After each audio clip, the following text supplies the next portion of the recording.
Hello, this is Bhav, and today we are going to find the pressure difference in accelerating fluid.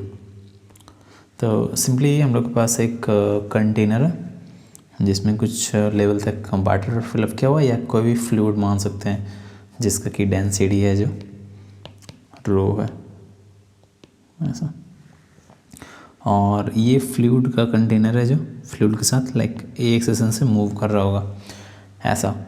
और हम लोग को find ये करना किसी भी दो हॉरिजॉन्टल पॉइंट के बीच में प्रेशर डिफरेंस फाइंड करना लाइक ऐसा। ये एक हम लोग पॉइंट ए मान लिए और ये पॉइंट बी मान लिया ऐसा। ये दोनों पॉइंट के बीच में हम लोग एक प्रेशर डिफरेंस फाइंड आउट करना।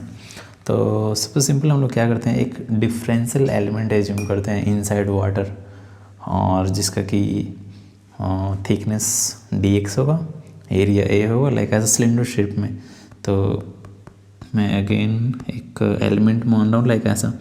ये एक सिलेंडर शेप का डिफरेंशियल एलिमेंट है जिसका कि लेंथ dx रहा होगा और इसका क्रॉस सेक्शन एरिया है जो a रहा होगा ऐसा। और ये डिफरेंशियल एलिमेंट किधर मूव कर रहा होगा, कंटेनर के साथ। अगर हम लोग ग्राउंड फ्रेम में देख रहे हैं जो कि इनर्शियल फ्रेम है, तो उसके रिस्पेक्ट में ये एलिमेंट कंटेनर के साथ एक सेशन से आगे बढ़ रहा होगा, राइट। मतलब कि इस एलिमेंट पे कुछ फोर्स लग रहा होगा और ये फोर्स कहाँ से लग रहा होगा, प्रेशर डिफरेंस के कारण। मतलब ये कि इस पॉइंट का प्रेशर अगर P मान रहे हैं तो इस एंड का प्रेशर P प्लस dP रहा होगा, क्योंकि ये जो लेंथ हम लोग कंसिडर किए वो dx है।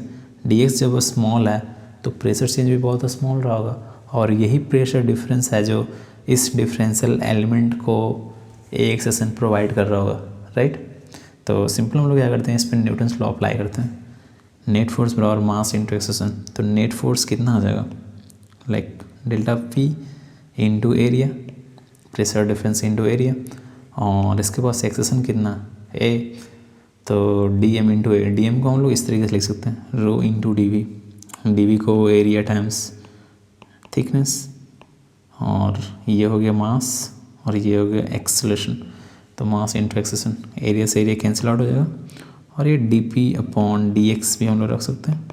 तो ये रो a डिपेंड कर रहा है a पे, और ये बता रहा कि change in pressure across x जो होगा रो इंटू a के बराबर होगा। अब यहाँ पर हम लोग दो तीन चीज़ कर सकते हैं, लाइक प्रेशर डिफरेंस फाइंड कर सकते हैं क्रॉस मल्टीप्लाई करने के बाद, इंटीग्रेट करने के बाद हम लोग को डेल्टा P मिल जाएगा। तो ऐसा करते हैं कि अगर x1 पोजीशन पे होगा, मीनिंग ऐसा कि कोई पॉइंट लाइक ऐसा, यहाँ से x1 डिस्टेंस पे इस एंड से एक पॉइंट कंसिडर कर ले लाइक a, और यहाँ से x2 डिस्टेंस पे लाइक पॉइंट कंसिडर कर ले सेम ही लाइन पे। मैं बस ऊपर बनाया हुआ ये है एक्चुअली इसी लाइन में कहीं पे, यहाँ पे x2 डिस्टेंस पे ये लाई कर रहा होगा, एक पॉइंट होगा b। तो जब x1 होगा तो प्रेशर कितना रहा होगा PA, जब x2 होगा तो प्रेशर कितना रहा होगा PB, और ये PB माइनस PA।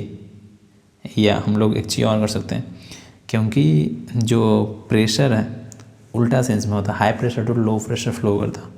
तो x1 के करस्पॉन्डिंग जो PA है और x2 के करस्पॉन्डिंग PB है, तो हम लोग यहाँ पे जो PB माइनस PA होगा ये निगेटिव आएगा, क्योंकि PB है जो लोअर होगा। दैट मीन्स हम लोग एक और निगेटिव साइन इसमें मल्टीप्लाई करते हैं इसको बैलेंस आउट करने के लिए, लाइक निगेटिव साइन ऐसा, और रो है इसको x2 माइनस x1 कर सकते हैं।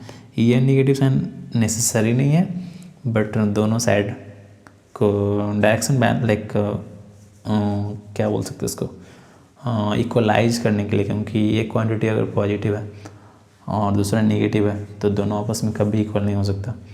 तो उसको हम लोग करेक्ट करने के लिए नेगेटिव साइन अप्लाई कर सकते हैं, बट ये नेसेसरी नहीं है। तो सिंपली क्या आ जाएगा, PB प्लस PA मैं क्या लिख रहा हूँ, PB minus PA is equals to minus rho A times delta x। या हम लोग इसी को डेल्टा P भी बोल सकते हैं, minus rho A delta x ऐसा।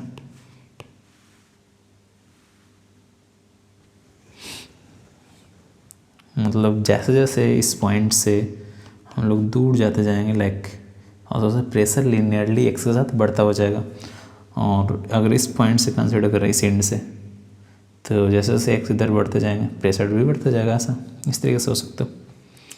तो इसको हम लोग समराइज इस तरीके से कर सकते हैं कि अगर कोई कंटेनर है जिसके अंदर फ्लूइड रखा हो और ये एक सेक्शन से मूव कर रहा होगा ऐसा, और इस एंड पे हम लोग को प्रेशर अगर मान लो मैं PA और इस एंड का प्रेशर मुझे फाइंड आउट करना होगा PB, और ये लेंथ है जो दिया हुआ x0, तो सिंपल कर देंगे प्रेशर एट B, या उससे पहले हम लोग इक्वेशन ही अप्लाई कर सकते हैं, delta P is equals to like rho A into delta x, right. तो डेल्टा P कितना हो जाएगा PB minus PA is equals to rho A x0, और ये PB इज इक्वल्स टू क्या कर सकते हैं PA plus row A x0 ऐसा। तो देख सकते हो यहाँ पे कि जैसे ही हॉरिजॉन्टल एक्सेलरेशन 0 होता है तो उस केस में क्या होता है, ये टर्म कैंसिल आउट हो जाएगा और PV is equals to P हो जाएगा। दैट्स वाई बोलते हैं हम लोग क्या कि कोई भी कंटेनर में फ्लूइड जब भी होता है तो अपने सेम लेवल पे, सेम हॉरिजॉन्टल लेवल पे हर एक पॉइंट पे प्रेशर सेम होता है, और ये अब नहीं होगा जब कंटेनर एक्सेलरेशन में होगा। और जब कंटेनर एक्सेलरेट नहीं कर रहा होता तो ये रो A x0 का टर्म 0 हो जाता है और हर एक पॉइंट पे प्रेशर सेम हो जाएगा, सेम हॉरिजॉन्टल लेवल पे।